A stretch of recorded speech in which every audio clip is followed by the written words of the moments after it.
everyone, my name is Renee and I recently finished a book that I absolutely loved and I thought I should tell you guys about it. So the book I'll be talking to you guys about today is Splintered by A.G. Howard. Before we get on with the video, I just want to announce that I am sick, so if I sound really gross or like nasally or whatever, you know why. This book is about a girl named Alyssa Gardner, and she happens to be a descendant of Alice Liddell, who is the Alice who inspired Lewis Carroll's Alice in Wonderland. Now immediately, when I picked up this book, I thought it was so interesting because I grew up loving Alice in Wonderland. I've seen every single rendition of Alice in Wonderland, and so to pick up a book that's based on Alice in Wonderland is so cool. The back says, Alyssa Gardner hears the thoughts of plants and insects. She hides her delusions for now, but she knows her fate. She will end up like her mother in an institution. Madness has run in her family ever since her great-great-great-grandmother, Alice Liddell, told Lewis Carroll her strange dreams, inspiring his classic Alice's Alice in Wonderland. But perhaps she's not mad. Perhaps Carroll's stories aren't as whimsical as they first seem. Now, just picking up this book, I thought it was so cool. You know, I recently got done reading Scarlet, which is a retelling of Little Red Riding Hood, and so I thought, wow, let's just pick up this one because I thought it would be kind of similar.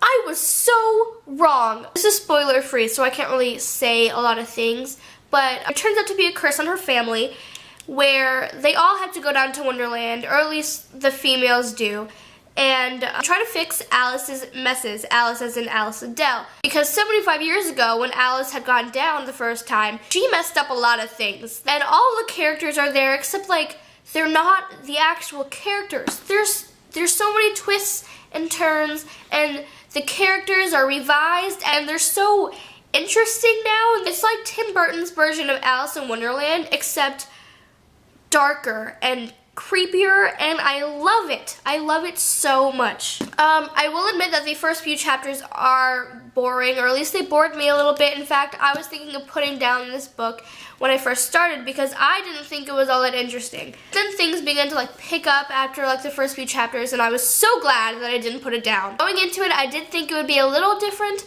but it exceeded all of my expectations, to be honest. The writing was beautiful. I think the plot was so interesting. Another problem that I had, though, was character development, or at least the characters in general, because there are a few characters who are very flat and who show only one characteristic, and that gets a little boring because with those characters it's the same thing over and over again, and it's I get it, show some emotion or something. Another thing that I really love, though, is that as Alyssa started finding things out, you started finding things out. So it was you were remembering, or you were learning things as she was, and I think that was so cool because it connects the reader with the character, and that's so important with books. Also, something else that's really cool, look, I don't think you can tell, but the font, it's the color purple. It's not black. I think it's so cool. But yes, the writing was absolutely excellent. The imagery was beautiful, the symbolism, the way that everything is put. I think it was so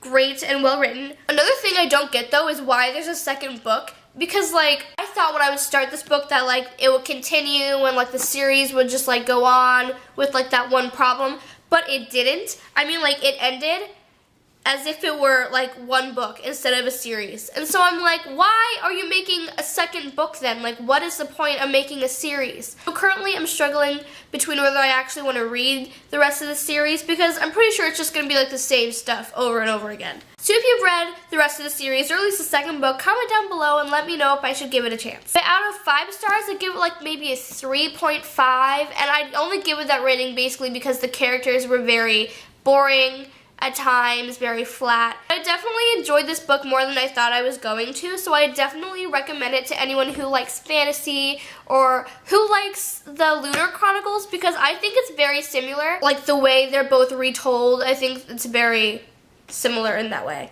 But yeah, so that is my book talk / book review of Splintered by A.G. Howard.